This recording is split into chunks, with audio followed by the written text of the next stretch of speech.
So the topic I want to discuss is a topic that you had tossed up to me, and we agreed that, hey, let's pose this question to the Facebook group, to the JPU, and get their opinions, which I think should be our recurring kind of flow. You bring up something from the industry, and then we bring up a question and conversation from the JPU and incorporate that here. So this was our first question for the community, and here are the responses. So the question was, I wrote, for those of you who have a full-time job, career, and or other responsibilities, how do you balance podcasting into it? How do you make time for it and or keep from burning out? I said, we were looking for responses for this episode, et cetera, et cetera. We got a bunch of really good feedback from the community members, and I want to share just a few of them. I won't go through all of them. I'm just going to share the ones that kind of stood out to me. You brought up our Jack's Podcaster Spotlight series, so I got to show a little love to to some of those folks that are in that series. Starting with one of the hosts of the JPU or the Podcaster Spotlight series, and that's Eric Cerna. He had commented on this post, and he said, "Having a co-host helps. I couldn't imagine trying to do this on my own for our weekly schedule. He usually handles editing and uploading the episodes, while my focus is on the social media side of things," which I think is such a good strategy to divvy up the work in that regard. Because I do see podcasting, at least my process, like there's a podcast side of the house, or there's the prep side of the house, the editing and the marketing, or the editing and putting it all together, and then the marketing.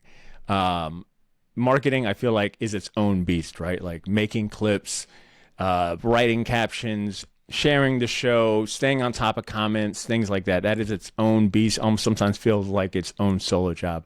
And then obviously comes the podcasting part. You can make a debate that, prep and show notes could be its own thing, but I kind of roll that up with the recording and the editing. Honestly, editing could be its own thing too. But the fact that Eric has found like this good balance of him and Phil where, they kind of split that, sounds like evenly down the middle. One does editing and uploading and handles all of nuances of work that comes with getting the show up and out, while the other one focuses on, social media. I think that is such a fair split. What do you think?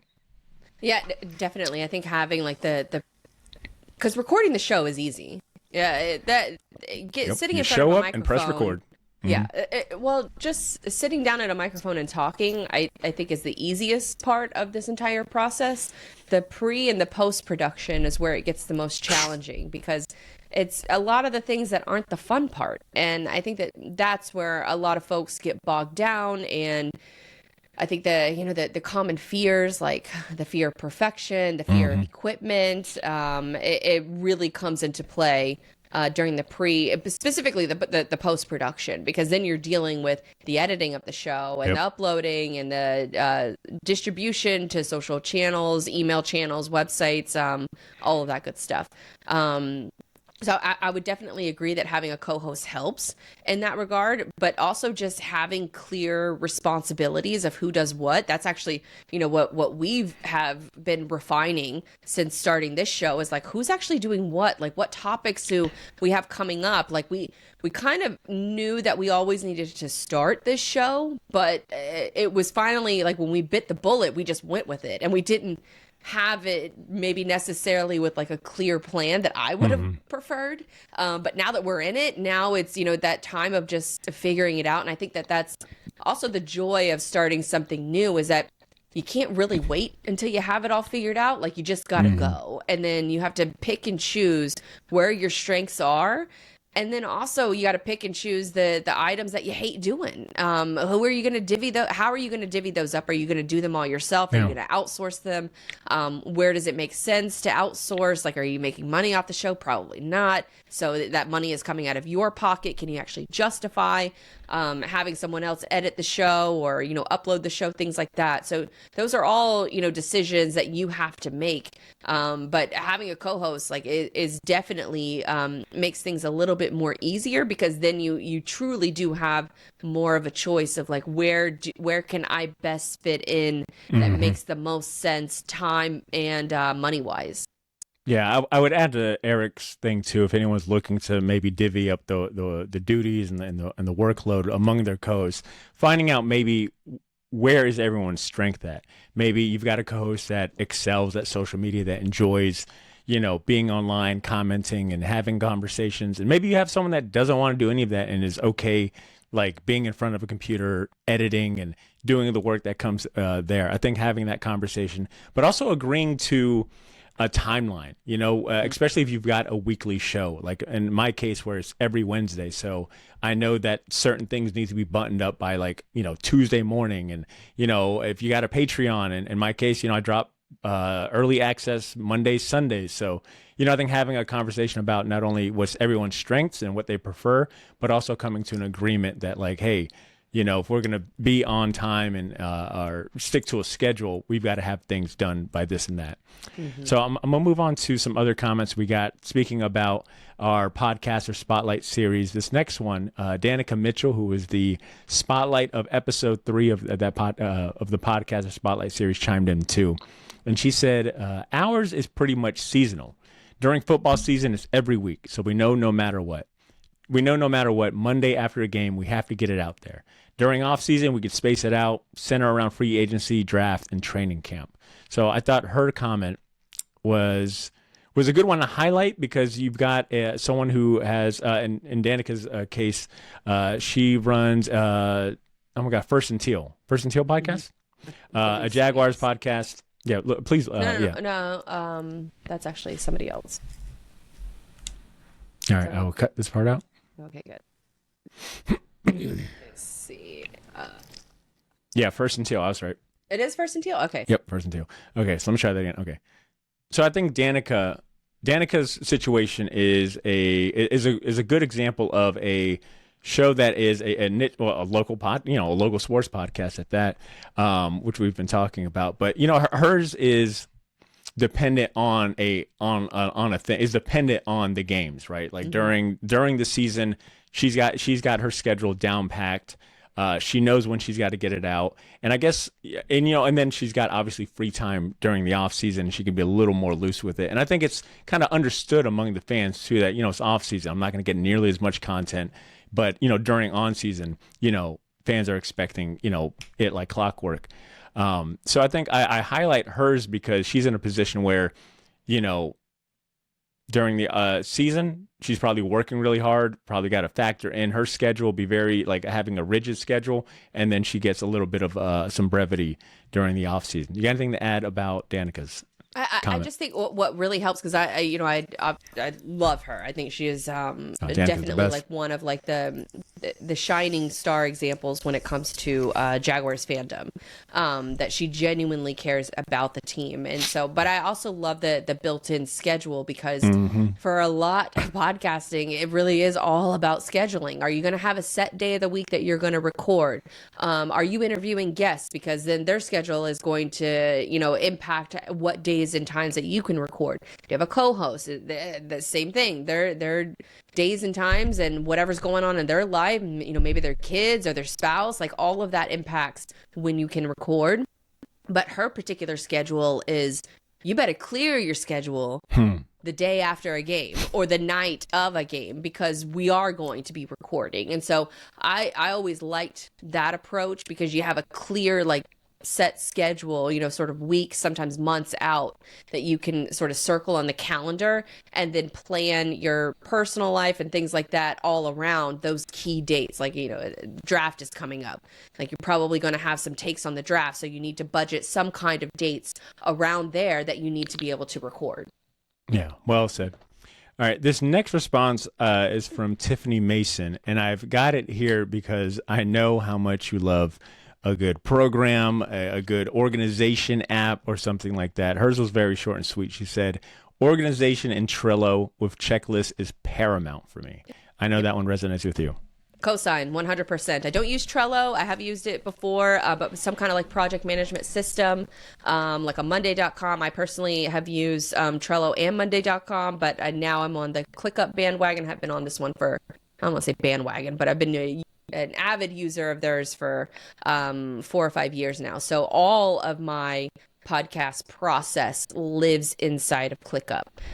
So we have everything documented in there, and that helps a ton, especially as you start thinking about outsourcing, as you start thinking about hiring. You can't hire until you know what your process is and where things stand, in your process. If this happens, what happens next? If this happens, what's the other caveat that would happen next? Setting up those different, listing out what happens when you're going to book a guest, your pre-show, your research, your post-production, listing that out in order helps a ton, because then you can go through and you can pick out, to some of these other earlier points of balancing a podcast with a full-time job. Once you map out all of those different processes, then you can go through and you can start filling out, what are the things I have to do? Obviously, you have to do the hosting duties, the interview duties. Do you have to edit? No. Do you have to, publish to social media? No. Some people would argue the opposite of that, but you can just see the thought process there, that you can start to pick out the things that you have to do, and you have to be the one doing them, versus something else that you can outsource to somebody else, or have somebody else's responsibility, sort of handle that. And then you can kind of be a little bit pickier about the things you want to do versus the things you have to do. And then the things that you don't want to do, when you get to a certain level, then you can start outsourcing those and sending it off to someone that you can pay, an amount for, in order for them to take care of it for you. I'll be honest, I was a little taken back hearing you say to not edit. That is crazy as a podcaster. Get it out of here. Let it go. I mean, more power to you if you can get away with it. All right, this next comment comes from someone that I'm not. I'll admit I'm not that familiar with, but they wrote a really good response, and I wanted to note it here. This one comes from Lou Walker. He chimed in and said, "I personally work full time and manage 4 shows." And that's what stuck out to me. And I was like, no, I got to add this one. Shout out to him. Yeah. I personally work full time, manage 4 shows, edits and posting and posting. So he does, he manages it. He edits and posts, kids, a wife, etc. So he's got kids and a wife. It's not easy. I'll tell you that. I still, hold up. Still growing up. Let me just go. Okay. Let me read it directly from here. Maybe I edited it weird. He wrote, I personally work full-time and manage 4 shows, editing and posting. I have kids and a wife. It's not easy, I'll tell you that. Still growing, but I'm still growing, but as long as you discipline yourself, it can be done. I set my days off and start early, 6 a.m. early, and run through until about noon with the edits. Then me and the co-host get together around 3-ish and do more than we work for the week, and I'm back at it on the weekend. Whew. So it sounds like he's got an insane schedule, because 6 a.m., waking up 6 a.m., I mean, personally speaking, is out of question for me. But I do want to highlight that, where there's a will, there's a way. And, sometimes you've got to just wake up early and knock this stuff out, because, let's be real, if he's editing and posting, that is time consuming stuff. And depending on his level of editing and how deep he goes of posting, or how nuanced and detailed he gets of posting. And the frequency of those shows.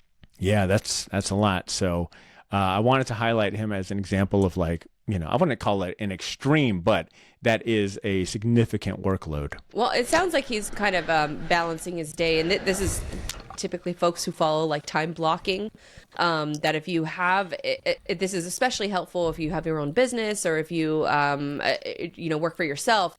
This is kind of redundant, but it's time blocking, and basically you're taking care of the most important task first thing to start the day, and then the rest of the day can kind of be filled with the things that don't require a lot of, I don't want to say not a lot of, but don't require as much, sort of brain activity. So I would say probably like upload, the way I would compare this to is, if you're doing editing, if you're doing writing show captions, things like that, you might want to take care of that first thing in the morning versus something like, uploading the show in the afternoon. You could do that while, managing 5 other different things, but kind of prioritizing the most important things that you need to get done in the day and doing them first. And those are typically the things that you need, sort of full concentration on, versus other things that you can kind of multitask, which uploading an episode, if you already have the show captions and the title already written out, you could absolutely be listening to other things, doing other things. Kids could be playing in the background or whatever, while you're doing those things. Yeah. And I guess I got one more response to share. Now, granted, I didn't read all of the responses. There was a lot of really good ones.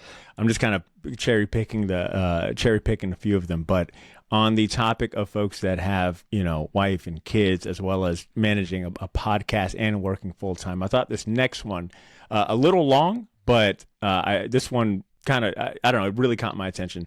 And it comes from Rich Herrera. They wrote, being married and having a full-time job, the number one thing is having a supportive and understanding spouse. Already spending more waking hours away from a spouse and then committing a few hours a week to podcasting and all the activities that entails, having a spouse who supports you and understands is huge. With that said, I'm a night owl. So when my wife falls asleep watching Forensic Files at 9 p.m., I use that opportunity to get some editing done and do as much as possible in those few hours before I call it a night. I'm also a salaried work from home employee with a cool boss who understands as long as the work is done, they'll allow me the flexibility to record a podcast if a guest's only available hours are during my working hours. That's a huge plus. I'm trying as much as possible to record evergreen pods that are relevant no matter when they're released. That relieves the pressure of churning out pods on a time-sensitive topic before it becomes irrelevant. Love that. All of it, yeah. I co-sign. That was one of the best responses I think I got, and no diminishing to anyone else, but how detailed this is and the advice that he shared.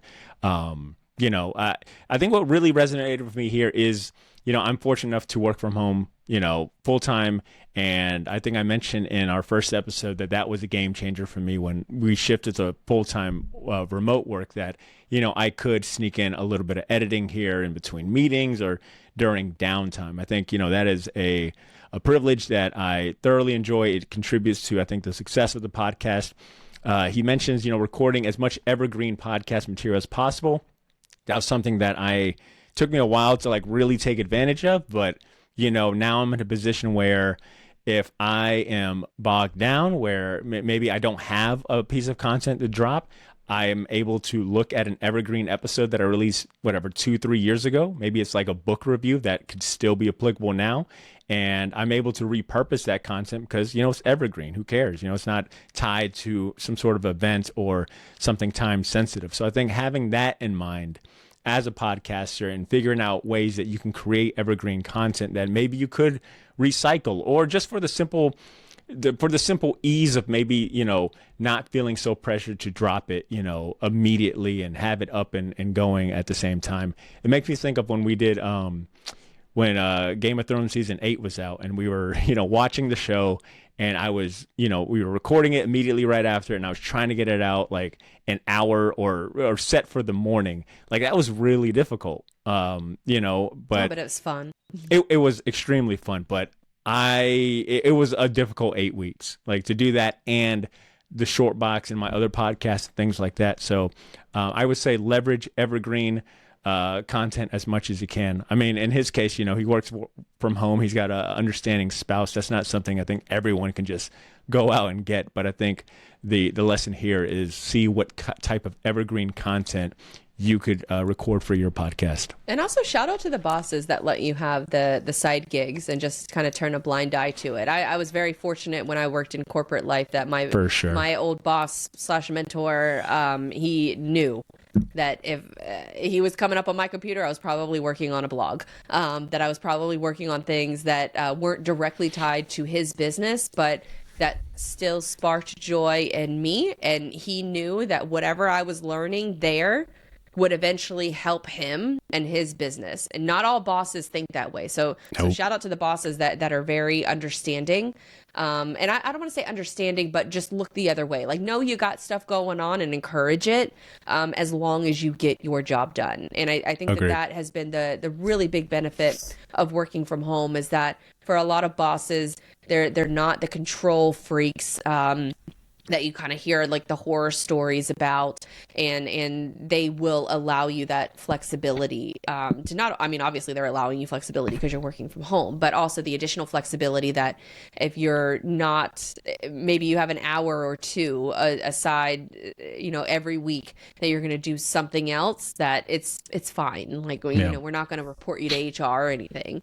So I think that's a big bonus. And I think focusing on the evergreen content, and what really, with all of these different answers, it's really about just finding the time that works best for you. I think that's sort of the biggest takeaway from hearing all of these things is maybe it's first thing in the morning, Maybe it's you're a night owl. Maybe you're fitting it in on your lunch break, but you're making it work. And I think that that's, Okay. the kudos to, the majority of podcasters is that you have to find a way to make it work, because podcasting is hard. It is challenging, but we wouldn't do it if it wasn't both of those things. We enjoy the challenge, and we enjoy being able to step our game up in a variety of different creative ways so that we can elevate not just our content, but also the people that are taking time out of their day to listen to our content.